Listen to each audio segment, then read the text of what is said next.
వచ్చావు? నన్నెందుకు బయటికి రమ్మన్నావు? రెస్పాన్స్ అంటే ఇది. ప్రియురాలు పిలిస్తే ప్రియుడు, ప్రియుడు రమ్మంటే ప్రియురాలు. ఆలస్యం అనే మాటకి చోటే ఉండదు. ఇది ఘాటైన ప్రేమకి symbol. No doubt, no confusion, confirm. ఏంటిదంతా? ట్రయల్. ఈ 2 SMS నాదే, ఆ 2 SMS నాదే. కానీ ఇద్దరు ఎంత బాగా స్పందించారో. మీ దిల్ కా ధడ్కన్ ఎంత క్లియర్ గా వినబడుతోంది. నువ్వెక్కడుంటే నేనెక్కడుంటా అని చాలా చాలా క్లియర్ గా డీటీఎస్ సౌండ్ లో వినిపిస్తోంది. ఎందుకు ఇదంతా చేస్తున్నావు? తెలీదా? శాడిజం. మీ మధ్య సీక్రెట్ లవ్ స్టోరీ ఉంది అంటే మీరు నన్ను అన్నది అదేగా. అందుకే నాది శాడిజమో మీది సీక్రెట్ ప్రేమిజమో అన్న నిజం తెలుసుకోవడానికి చిన్న టెస్ట్. రావోయి చందమామ అనగానే వగల రాణివి నీవే, సొగసు కాడను నేనే అంటూ వచ్చి నా డౌట్ క్లియర్ చేసి మీ ప్రేమ నిజం చేసినందుకు చాలా థ్యాంక్స్. నీవు లేక వీణ అని ఆవిడ, నన్ను దోచుకుందువటే అని నువ్వు డ్యూయెట్లు పాడుకుంటూ ఎందుకిలా ఇంత ఘాటుగా ప్రేమించుకొని చాటుమాటుగా కలుస్తూ మమ్మల్ని మోసం చేస్తున్నారు? ప్రేమంటే ఇది అని దిల్దార్గా జబ్ ప్యార్ కియా తో డర్నా క్యా అంటూ బయటపడి జోరుగా హుషారుగా హాయిగా షంషేర్గా 50-50 నీవో సగం నేనో సగం మనదే ప్రేమ సామ్రాజ్యం అని చెప్పొచ్చుగా. Stop the nonsense Mister Saketh. అయ్యో అలా అరవకు సీత. నేనేం మీ మీద కోపంతో ఇదంతా చేయట్లేదు. మీరు నవతరం నాయకులు, భావుకతున్న ప్రేమికులు.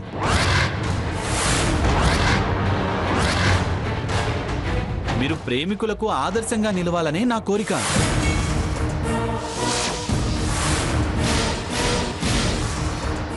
వాస్తవానికి మీరు నన్ను అర్థం చేసుకోలేదు.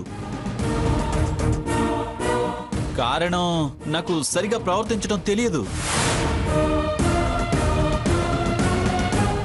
అపార్థానికి అవకాశం ఇచ్చాను. నువ్వేమో అనుమానిస్తున్నాను అని అనుకున్నావు. బ్రదర్ ఏమో శత్రువు అనుకున్నాడు. యాక్చువల్లీ నా ఇంటెన్షన్ ఏంటంటే ప్రేమికులని విడదీయకూడదు, పాపం మూట కట్టుకోకూడదు అని. జీవితకాలం ఎక్కడ ఉన్నా ఏమైనా నీ సుఖమేనే అని తను పాడుకొని బాధపడకుండా ఉండాలని, మనసే లేని మనువేలా అని, నువ్వు జీవితాంతం విచారించకూడదు అని. అంతే. అసలు నేను ఏదో ఉంది అనగానే ఎస్ ఉంది అని మీరు బయటపడుంటే ఇంత దూరం వచ్చేదే కాదు. మన మధ్య అగాధం ఏర్పడేదే కాదు. అనవసరంగా 4 యాంగిల్ లవ్ స్టోరీ అంటూ నేను అనేవాణ్ణి కాదు.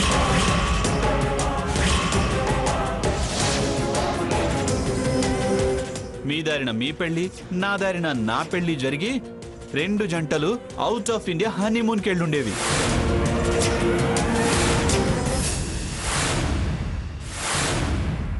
చూడండి, ప్రేమించుకోవటం అందరికీ తేలిగ్గా దక్కే అదృష్టం కాదు.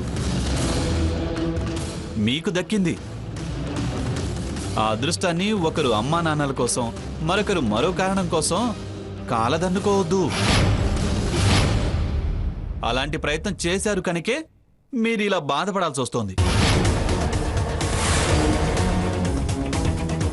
ఏదైతేనే మీ ప్రేమ ఎంత పవర్ఫుల్లో మీరిలా ఒకరి కోసం ఒకరు పరుగు పరుగున రావడమే ప్రూవ్ చేసింది. సో ఆత్మవంచన చేసుకోకండి, ధైర్యం చేయండి. మీ ప్రేమను సమర్థించే ఈ సాకేత్ ఇప్పుడు మీకు సపోర్ట్ గా ఉన్నాడు. కమాన్, ధైర్యంగా మీరు ఎస్ అనండి. నేను మీ సుఖ సంతోషాలకి మంచి రూట్ చూపిస్తాను.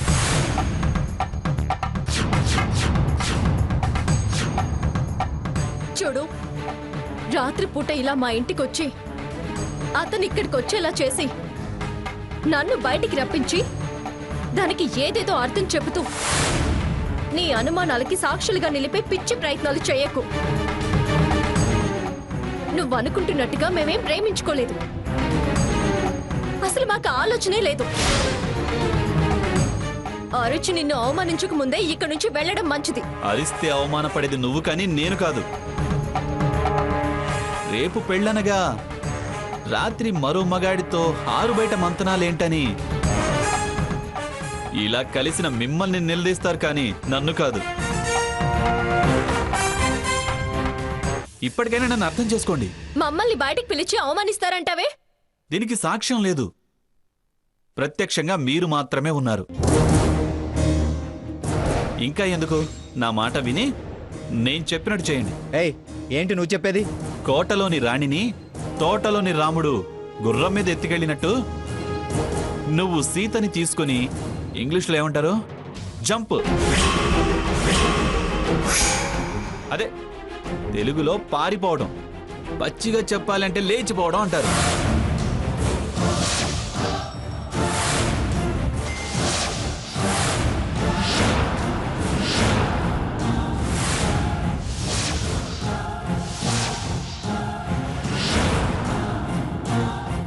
అది చేయండి. ఖర్చులు భరిస్తా, సౌకర్యాలు కల్పిస్తా. సాకేత్, ఏం కూసావ్? నా కూతల గురించి అరవకు. రైలు కూతేసే లోపు సర్దుకునొచ్చాయి. రఘురాం బైక్ మీద వెళ్ళినా వెళ్ళొచ్చు. తెల్లారేసరికి నేనొచ్చి మీ వాళ్ళకి మీ ప్రేమ గురించే కాదు, అసలు ప్రేమంటే ఏంటో వివరంగా చెప్పి ధైర్యంగా ఉండేలా చెప్తా.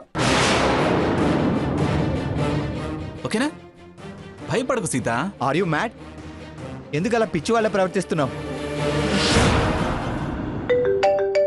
ఇదేమిటి సీత ఈ టైంలో ఫోన్ చేస్తుంది?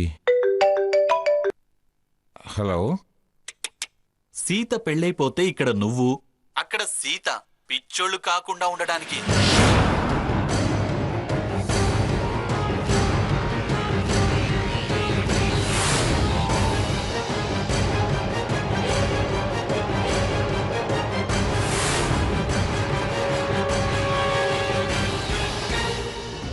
బాగుంది బాబు, చాలా బాగుంది. చదువు సంస్కారం ఉన్నవాడివి, ఇదే నన్ను ఇచ్చే సలహా? పైగా సపోర్ట్ చేస్తానంటున్నావు. తప్పు బాబు, చాలా తప్పుగా వ్యవహరిస్తున్నావు. తప్పు నాది కాదండి, స్వచ్ఛమైన ప్రేమకి ద్రోహం చేస్తున్న వీళ్ళది. ప్రేమించనే కూడదు, ప్రేమిస్తే కలిసి బతకాలి, అంతే. అందరూ ప్రేమికుల్లా కాకుండా వీళ్ళకి మరో అదృష్టం వరించింది. అదేంటంటే అమ్మాయి తల్లిదండ్రుల ముందే ప్రియుడితో పారిపోవడం.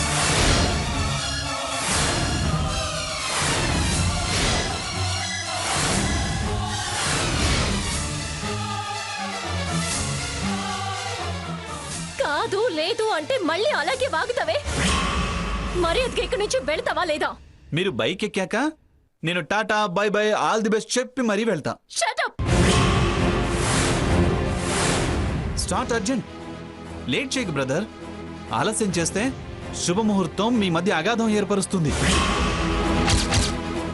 జీలకర్ర బెల్లం ఓ తాళి సీతని నిన్ను శాశ్వతంగా దూరం చేస్తాయి. అక్షింతలు అడ్డుగోడలవుతాయి. తలంబ్రాలు కలని చెదరగొడతాయి. లేట్ చేయకు బ్రదర్. హలుడు గారు, ఏంటా మాటలో? అత్తయ్య గారు, మీకు తెలీదు, తెల్లారితే జనం చూస్తారు.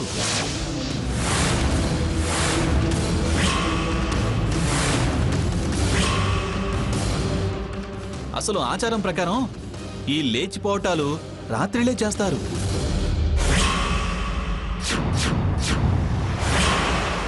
అందుకే తొందర పెడుతున్నా.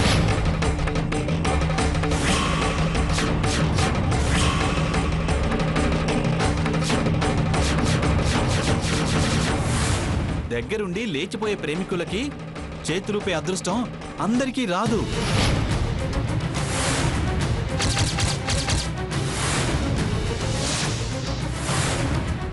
ఆప్తమిత్రులకి మాత్రమే.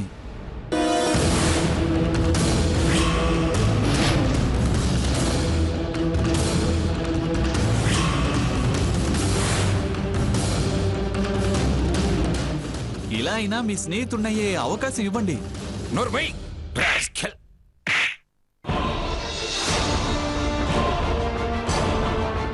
పిచ్చాసుపత్రిలో అడ్మిషన్ నేను ఇప్పిస్తాను రా పిచ్చి వెధవా. ఏంట్రా ఏంట్రా ఇదంతా? దేనికైనా ఓ హద్దు ఉంటుంది. అది దాటి ప్రవర్తిస్తే ఎవరికైనా పిచ్చే అంటారు. తాతయ్య, ఛీ! నన్ను అలా పిలవకరా. నువ్వు అలా పిలిస్తే నీలాంటి మూర్ఖుడికి తాతయ్యనయ్యానని నా మీద నాకే అసహ్యం వేస్తుంది. అయినా నీకు వీళ్ళకి సంబంధం ఏమిట్రా?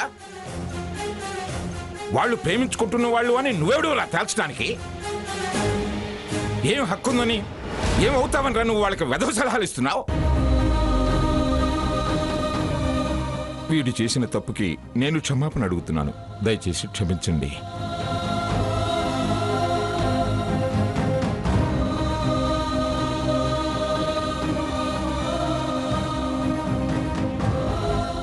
పదరా, పదమని చెప్పేది నీకే. కదలకపోతే నేనే పోలీసులకు ఫోన్ చేసి న్యూసెన్స్ కేసు పెట్టిస్తా. లోపలేసి పిచ్చి వదిలిన దాకా కొడతారు. పిచ్చి కుదరకపోతే పిచ్చి ఆసుపత్రిలో పడేస్తారు. అప్పుడు కానీ నీ రోగం కుదరదు. నాకేం పిచ్చి లేదు. పిచ్చి వీళ్ళది, ప్రేమ పిచ్చి. ఇంకోసారి ఆ మాట అన్నావంటే పళ్ళు రాలగొడతాను. రాస్కెల్. పదరా పదరా ముందు. రా అంటే రా.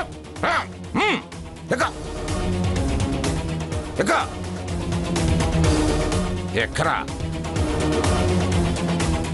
పని.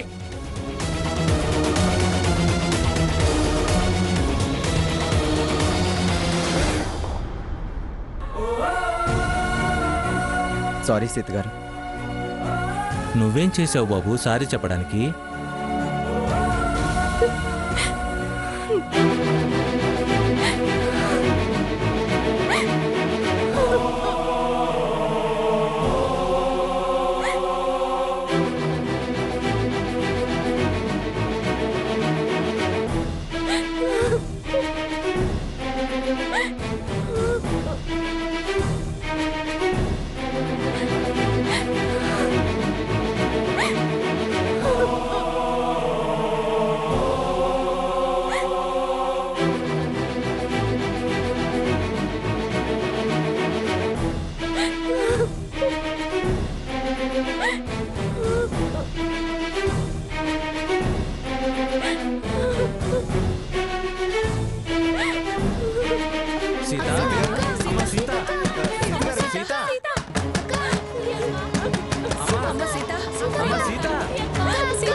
సీత గారు,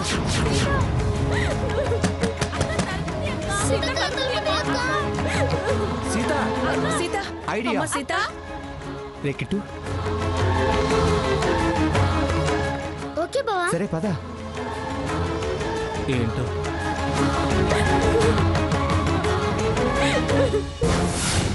మంగా మంగా మంగా మంగా రండి, అందరూ రండి.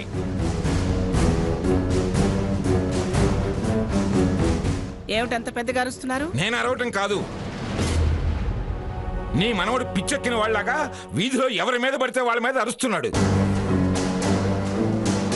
నా గుమ్మడికాయ దిష్టి తీసి లోపలికి రమ్మన్నప్పుడే ఏదో పైత్యం ముదిరింది అనుకున్నాను. ఆ పైత్యమే ఇవాళ పిచ్చిగా మారినట్టుంది. నిమ్మకాయలు తెప్పించి తలకు బాగా మర్దం చేయించు. ఏం మాట్లాడుతున్నారు మీరు?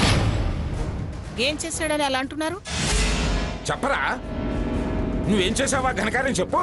నాకు కాదు, నీకు అయిన వాళ్ళని నమ్మని పిచ్చి, కాని వాళ్ళని నమ్మే పిచ్చి. అయినా నా మీద కన్నా వాళ్ళ మీదే నీకెందుకంత ప్రేమ? వాళ్ళని వెనకేసుకొస్తూ నన్నెందుకు తప్పుడుతున్నావు? రేయ్, కాని పనులు చేసి మళ్ళీ అడ్డదడ్డంగా మాట్లాడుకో. కాని వాళ్ళు అయిన వాళ్ళని కాదు. చేయకూడని పనులు చేస్తే ఎవరికైనా సరే పిచ్చి అంటారు. నీకసలు వాళ్ళ ఇంటికి వెళ్ళాల్సిన పనే వచ్చింది. వాళ్ళని అనాల్సిన అవసరం నీకేమిట్రా? ఏం చేశాడని అలా అంటున్నారు? ఇదిగో, నేను అడిగిన దానికి సమాధానం చెప్పకుండా మీరు కొట్లాడుకుంటారే.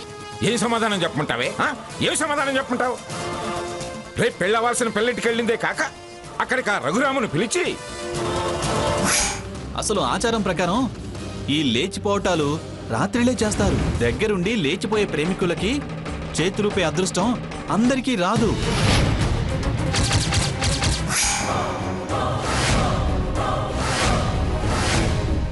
అలా లేచిపోండి డబ్బులు ఇస్తానన్నాడు ఏమన్నా సబబుగా ఉందా? ఏమిట్రా ఇదంతా? ఆయన చెప్పేది నిజమేనా? అబద్ధం చెప్పాల్సిన అవసరం వాళ్ళ నాకేం లేదు. అర్జెంటుగా వాడినో సైక్రాటిస్ట్కి చూపించడం చాలా మంచిది. పోండి డబ్బులు ఇస్తానన్నాడు ఏమన్నా సబబుగా ఉందా? ఏమిట్రా ఇదంతా? ఆయన చెప్పేది నిజమేనా? అబద్ధం చెప్పాల్సిన అవసరం వాళ్ళ నాకేం లేదు. అర్జెంటుగా వాడినో సైక్రాటిస్ట్కి చూపించడం చాలా మంచిది.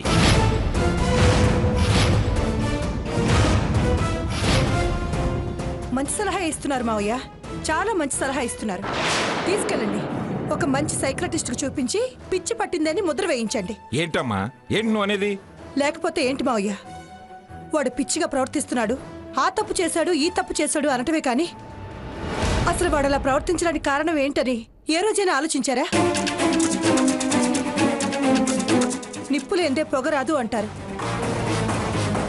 అలా అని నేను సీతం తప్పు పట్టును, వంక పెట్టలేని గుణవంతురాలు. కానీ ఆ రఘురాం వైపు ఆలోచించారా? వాడు ఎంతవరకు కరెక్ట్ అని మీరు తెలుసుకున్నారా?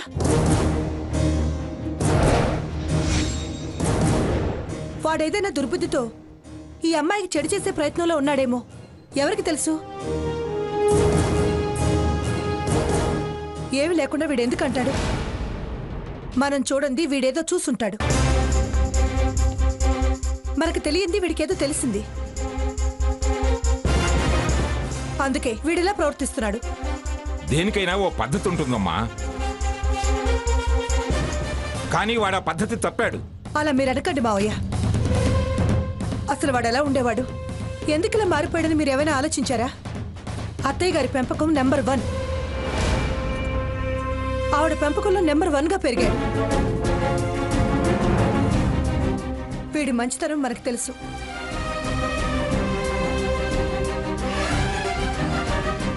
చదువుల్లో ఫస్ట్, తెలివితేటలు అద్భుతం, నెంబర్ 1 బిజినెస్ మ్యాన్. మీరెవరి సహకారం లేకుండానే స్వయంగా గొప్ప స్థానానికి ఎదిగాడు. రాష్ట్రంలోనే ఒక గుర్తింపు తెచ్చుకున్నాడు. అలాంటి వాడు ఈరోజు పిచ్చివాడు అనిపించుకుంటున్నాడంటే ఆ సీతా రఘురాముల కన్నా వీడి ఆందోళన, వీడి స్థితి మనం పట్టించుకోకపోవడమే. అంటే మేమేం పట్టించుకోవట్లేదని నువ్వు అనేది? అన్నదదే, ఇంకనేదేంటి? ఆహా, మరి మేం పట్టించుకోకపోతే కొడుకుని అంత అర్థం చేసుకునేదానివి నువ్వే కల్పించుకుని చక్రం తిప్పకపోయావా? చక్రాలన్నీ మీ చేతుల్లోనే కదా పెట్టుకుని తిప్పేది. నాకు విలువ, నా మాట అంటే మీకు ఎవరికైనా లెక్కుంటేగా నేను కల్పించుకోవడానికి. మరి ఇప్పుడు ఏం కొమ్ములు వచ్చాయని మాట్లాడుతున్నావు? నా కొడుకు పిచ్చి పట్టిందంటే తట్టుకోలేక, వాడి ఇల్లు వాకిలి పట్టకుండా ఇలా వేళాపాడ లేకుండా తిరుగుతూ బుర్ర పాడు చేసుకుంటున్నాడు కనుక. వాడు బుర్ర పాడు చేసుకోవడం కాదమ్మా, మన బుర్రలో పాడు చేస్తున్నాడు. ఇలా అనబట్టే వాడికి వాడు నేను రైటు అని నిరూపించుకోవడానికి నానా తంటాలు పడుతున్నాడు. నాకు కూడా ఎందుకో ఆ రఘురాం విషయంలో అనుమానంగానే ఉంది. అతి వినయం దూర్త లక్షణం అంటారు. వాడేదో కొంపల ముంచే మనిషి అనిపిస్తున్నాడు. నిన్నటి దాకా ఆహా ఓహో అంత మంచి ఇంత మంచి అన్నావుగా. వీడు విడవకుండా వాడి గురించి అనడం నాకు అనుమానం కలిగిస్తుంది. సీతకు తెలియకుండానే సీత మంచిది కాదని గుణహత్య చేయాలని చూస్తున్నాడు అనిపిస్తుంది. అసలు గుణం ఉంటేగా హత్యలు చేయడానికి. ఇద్దరు ఇద్దరి దొంగలు.